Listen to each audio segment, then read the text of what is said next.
आपको अफसोस भी नहीं होगा, आपको दुख होगा इस बात का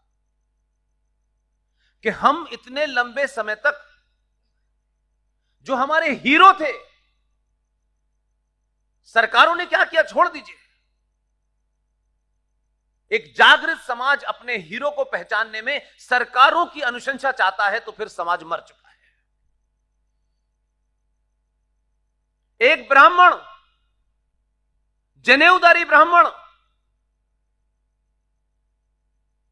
जो जनेऊ पहन करके पूजा पाठ भी करता था,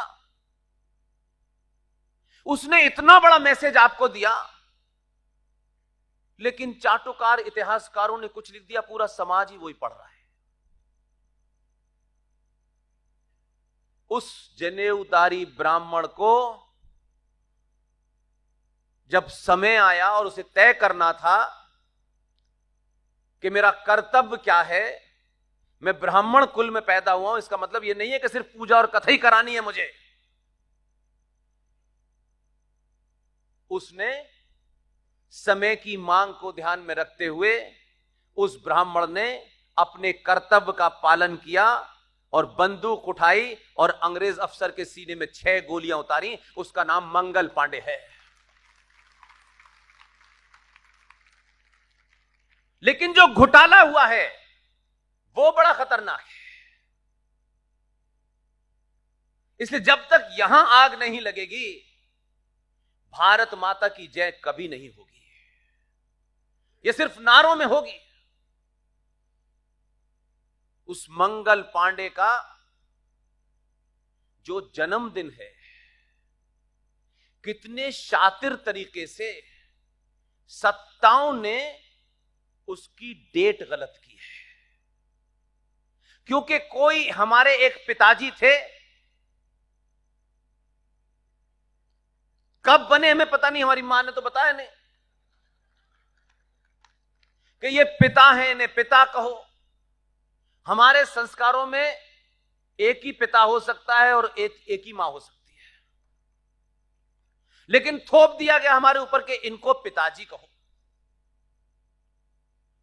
मंगल पांडे का जन्मदिन 30 जनवरी का था, लेकिन कोई आदमी उससे बड़ा ना हो जाए, इसलिए 30 जनवरी की डेट, उस दिन जिस दिन उनकी हत्या हुई थी, उसको छुपा दिया गया कि कहीं ये मंगल पांडे पिताजी से बड़ा ना हो जाए।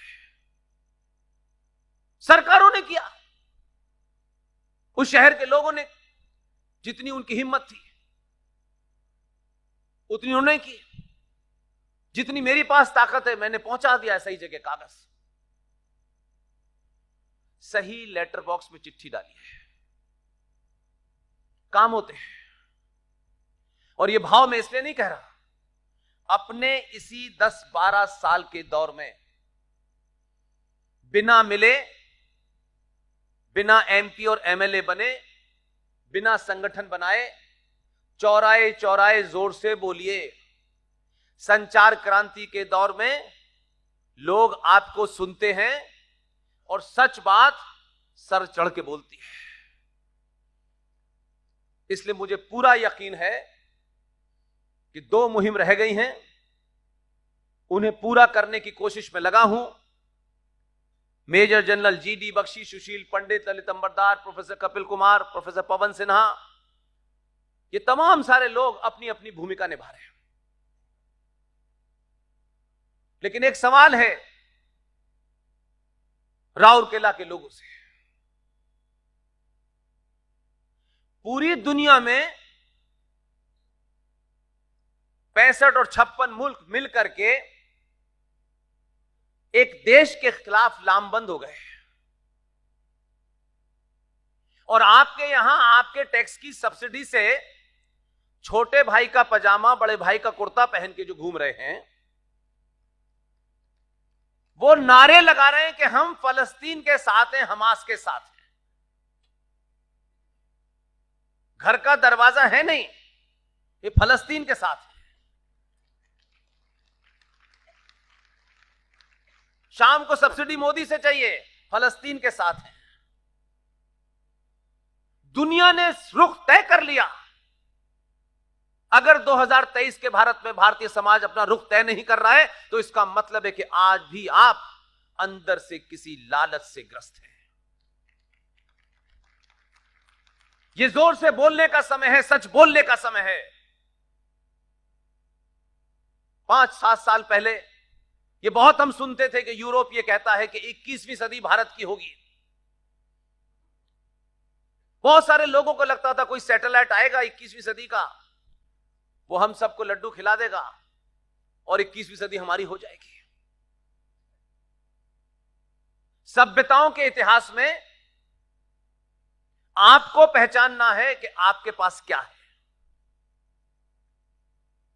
जो देश 70 सालों में जिसकी आजादी झूठी है, जिसमें 15 अगस्त 1947 को भारत आजाद हुआ है, ये इतनी चटनी आपको चटाई गई है, ये दुनिया का सबसे बड़ा झूठ है।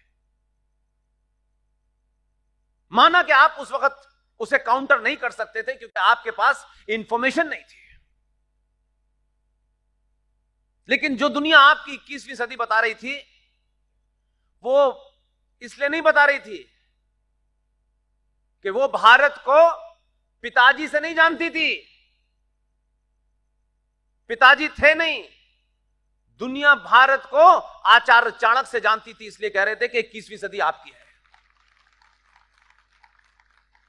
और इस संचार क्रांति के दौर में आपके पास दुनिया की खबर, करेक्ट खबर आपके हाथ में है। आपको तय करना है कि 2023 के भारत में आप अपनी भूमिका में, मैं ब्राह्मण हूं, मैं ठाकुर हूं, मैं बनिया हूं, यह करना है।